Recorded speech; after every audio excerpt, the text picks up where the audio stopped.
We invite you within us. You may use our bodies to channel through us. Please join us. Ghost Adventures. I'm going to talk about a few episodes to give you a taste of just how fucking funny this show is. But first, I'd like to introduce our main cast of wacky characters. We have to start with the main man himself, Zach Bagans. My name is Zach Bagans. I never believed in ghosts until I came face to face with one. Leader of the Ghost Adventures crew. Partial fraud, partial genuine enjoyer of the paranormal, former baggy pants wearer, current goofy motherfucker. Who's there? And of course, the world's foremost researcher of the paranormal. The guy gets possessed every, 3 episodes of the fucking show, and you'll see some of that. You'll see my favorite Zach Bagans possessions later on, so fucking stay tuned, man. Why don't you like men?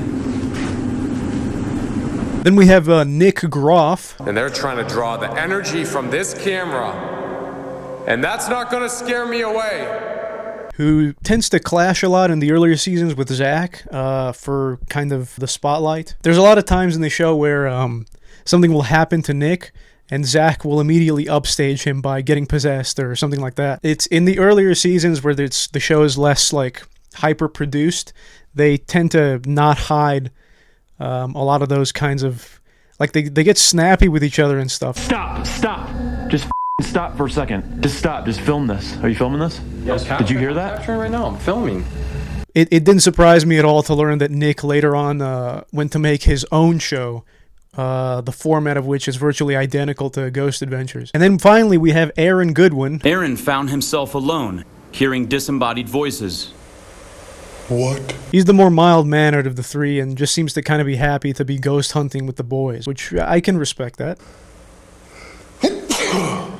Oh my god! So those are our characters. There's a Google Doc called Ghost Adventures Leaderboard, which was compiled by this guy and which I will link in the description. That's basically what me and my friends used to determine which episodes we were going to watch. It ranks every episode, I guess by how much evidence is in every episode. So the original documentary where they capture a brick flying across the room.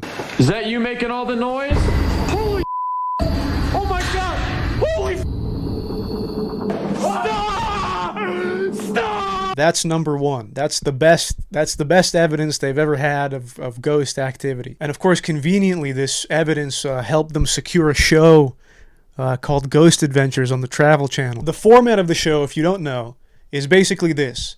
They select a location, they give you a little bit of a history of the location, then they interview people who are somewhat related to the location. During your tenure here, did you witness, did any of the kids die? Was there any murders here or anything like that at all? Or? Yes, the head housekeeper, Mrs. Corbin, was beaten to death in the castle in the basement. And then, I might as well just let the man himself do the talking. The three of us will travel to some of the most highly active paranormal locations where we will spend an entire night being locked down from dusk until dawn.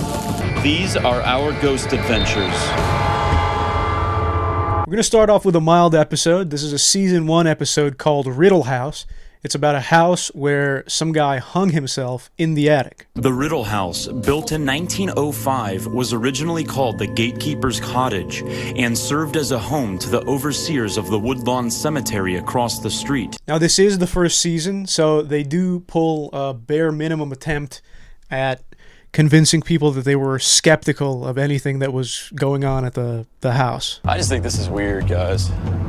I'm going to be honest with you, I was skeptical as hell coming into this place.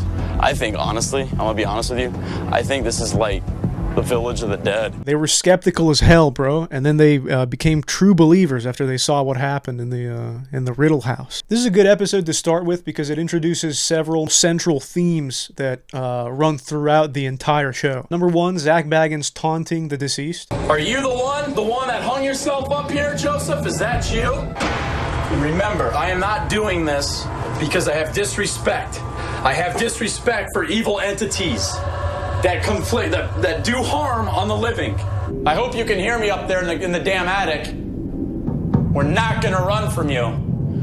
Because you've never came up against guys like us before. Why am I being like this to you? Because I don't like bullies. Number 2, Aaron being left alone in a room and soy-facing every time he hears a metal pipe rattle. Why don't you like me?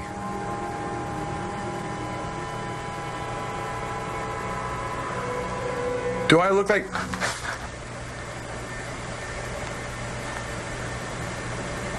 Number 3, dude, I feel so freaking cold right now, bro. Oh, guys. It is so cold right here. Give me some temperature readings. And number 4, Zach asking ghosts to hurt him. Who's been throwing the 2x4s and hitting guys on the top of the head? Come and do it to us. Come and do it right now, you little cowards.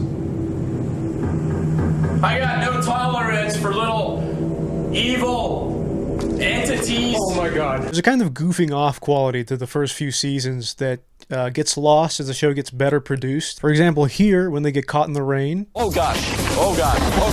Come on, go. Nick, go. Holy cow. I think we can take cover. Where can we take cover, guys?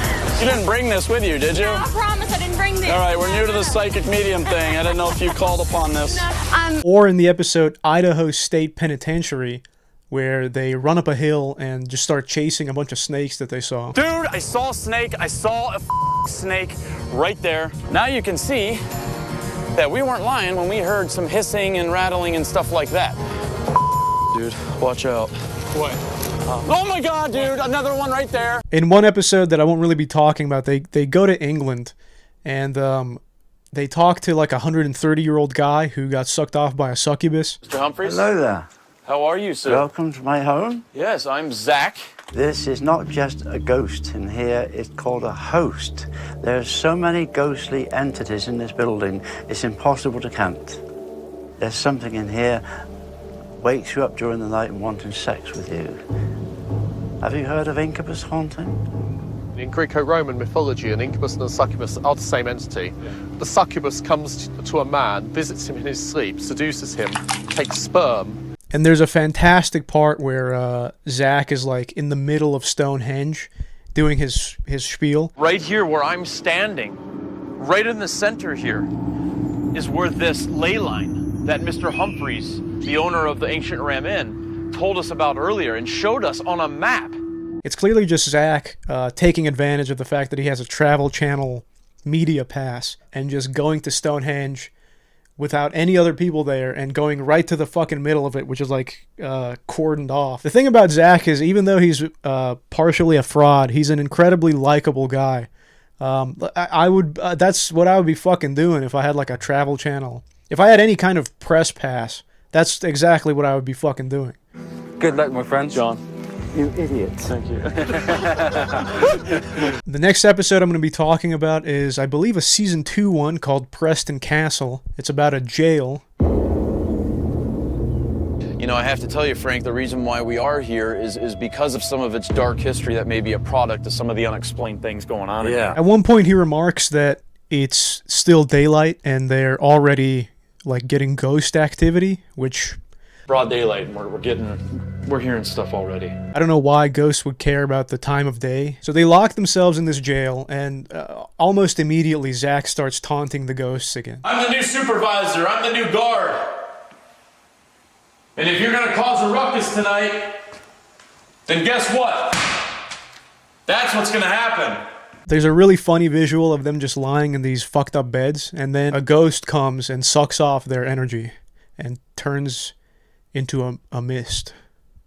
At this exact moment, a strange mist was captured on our static night vision camera that was stationed in the hallway only a few feet away from where we were laying. At the same moment we captured this mist, Aaron also noticed our electromagnetic pump, a device used to give off an electromagnetic field so that spirits can use this and manifest themselves, just died from all its power being drained. Eventually Nick starts copying Zach's dude bro taunting of the ghosts. Come here! Come over here right now! And then Aaron's calf hurts. And they look at it and they see that it has 3 scratches on it, which is clearly a paranormal That couldn't have just happened. That was clearly a ghost. Dude, you got scratches right here. Shut up. Bro, that's not good. That's mocking of a trinity. That's demonic. And then, I'm assuming because the stakes have been raised by Nick and Aaron, Zach starts acting a little strange. Zach. Where is he? I don't know. He just took off all of a sudden. Zach. Jesus. What's going on with him? Guys, come in my room. What? Come here. Go, dude. This is, This is where Hannah Corbin lived. Dude, you kind of weird me out right now. Why? I don't know, you just seem different. You seem different. Now, while Zach is possessed, they come upon a piece of evidence that is the most common piece of evidence in the entirety of Ghost Adventures, and I have to discuss it because it happens so much. The orbs. At this exact moment, a strange orb of light appeared to drop through the air, turn 90 degrees, then fly over, disappearing into the back of my head. Meaning the specks of dust that the camera picks up, they're actually orbs, paranormal orbs. Right after when Nick felt something hit him, a strange orb of light flew through the air and disappeared into his head. Whoa, dude. And they happen so much because every abandoned building they go to is fucking full of dust. If you look very closely, you'll notice that this very large and defined spirit orb we captured is behind the door frame. One of my friends eventually got sick of it, and they did like an orb thing where they zoomed on the orb and they marked it with a big red circle. And he was like, oh my fucking God, I hate the orbs. At the same time, somebody took a regular digital still photograph of him, and there was this big orb of light right next to his head. Anyway, back to Zach being possessed. Eventually, thankfully, the spirits leave Zach and return him to us completely unharmed. You alright, man? Are you okay? Yeah, I'm fine. Moving on, I'm going to talk about a third season episode called Poveglia Island. And this is ranked second after the original Ghost Adventures documentary in the Ghost Adventures leaderboard. And I'd just like to read what the man who compiled this leaderboard has to say about this episode.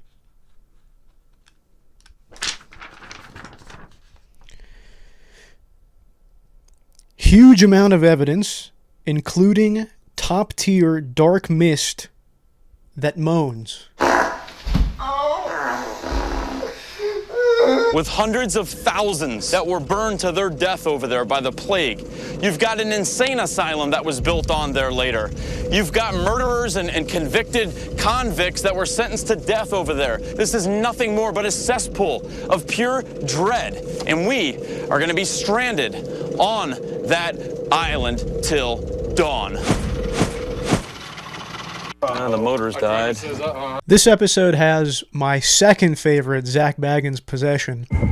Just then, an overwhelming feeling of extreme anger and hatred came over me. He seems to, a lot of the times when he gets possessed, he seems to either start beating up his friends or being really mean to them. Stop, dude. Everything I saw was like a red filter over my eyes. Then I lost all memory of what happened after that point. Aaron, come here. Hold this, hold this. Hold this.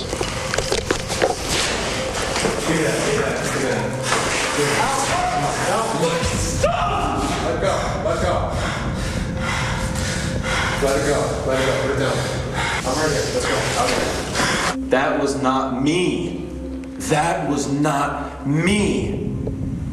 So after Zach gets possessed, he gets some holy water and sprinkles it on his forehead to rid himself of evil spirits. Please rid me of all evil spirits. The Ghost Adventures, Zach and the crew seem to treat like all religions as if they were real. Like Christianity, fucking holy water and all that, real.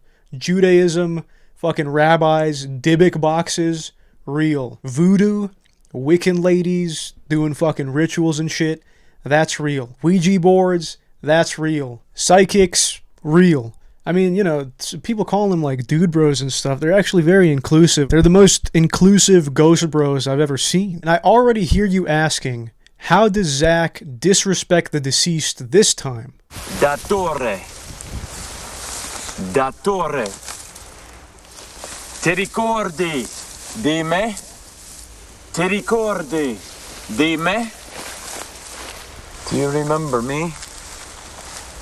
Do you remember me? Fatti vedere. Show yourself. Show yourself to that camera. Are you a murderer, you bastard? You piece of Yeah, I'm taunting you. What are you gonna do about it? Come on! I'll briefly talk about an episode that's of poorer quality from the later seasons, and I think emblematic of kind of how they dip in quality. This is from season 15. It's called Ogden Possession. There's a guy who's claiming to be possessed, and they go to his house. I just want you to imagine these guys rolling up to your fucking door. You'd be like, this cannot be fucking good. So first off, if we play along here and assume possessions are real, the guy's clearly lying. He's the worst actor of all time. I don't know what the... And I understand he was probably hired by Zach, but still, just don't hire your guys off of Craigslist. He would double over in pain, just excruciating pain out of nowhere. And I couldn't do anything for him. And I would be yelling, leave him alone, leave him alone. And when they have a case like this, they never seem to mention the possibility of mental illness, or again, we're playing along here. Obviously, this is all staged and fake and whatever. But they never bring up the possibility of mental illness or something like that, which would it would boost Zach's credibility if he just one time he went to a fucking ghost house and he was like, no, there's no ghost. There's no fucking ghost. No, that guy's not possessed. He was lying, or something like that. Where, but I guess at this point they don't really care about their credibility. We have worked years to build our credibility. They already have their audience. Zach isn't going like, dude, bro, I was totally skeptical about that guy, bro. Dude, bro, I was such a healthy skeptic before I saw this guy, but now I'm a believer, dude. And there's just a lot of episodes like this in the later seasons where they're just mostly boring. There's still sporadically funny moments. Oh, man. There's someone here. Show yourself. Show yourself! But unfortunately, they don't reach the heights of the earlier episodes. I'm going to finish off by talking about a special that they did. There's two things in this special. One is the only genuinely scary moment in Ghost Adventures, and it happens when they're on the way to Goat Man's Bridge, which is a bridge where allegedly a goat man lives. And on the way to the bridge, a fucking huge spider falls on the back of Zach's head. What was that, dude? Seriously, come here. There's a big spider crawling on your neck. Just as I'm about to enter this cave-like entrance to the forest, a massive spider goes straight for my jugular. Number 2, my favorite Zach Bagans possession. All right, here's what happens. Aaron is walking around and he gets thrown 20 feet by a ghost. Conveniently, all 7 of the cameras that they have at the time aren't pointed at him. We also see an area about 20 feet away in the dirt where he landed. Something unseen picked Aaron up and threw him this distance. And then Zach, ever the entertainer, understands the stakes are now higher than ever. I need to get possessed. Oh, God. What are you doing? I don't know. Stop. Zach, stop. Let go of yourself. Let go of your hand. Let go of your neck. Stop. Zach, let go.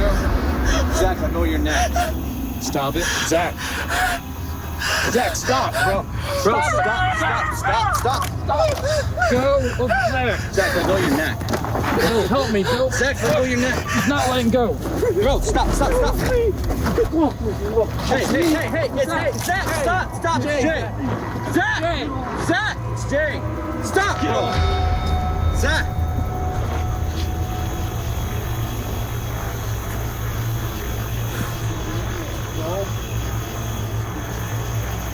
Are you alright, Jay?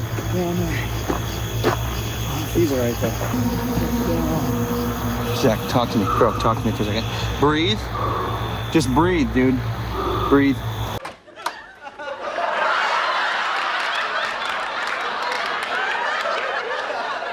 I'm gonna leave it there because otherwise this video can be 100 hours long. So you better fucking watch it. Just as we were about to begin our lockdown, we noticed this giant X in the sky, which bore a striking resemblance to the X's we make when placing our static night vision cameras. Was this a sign that something new we were coming?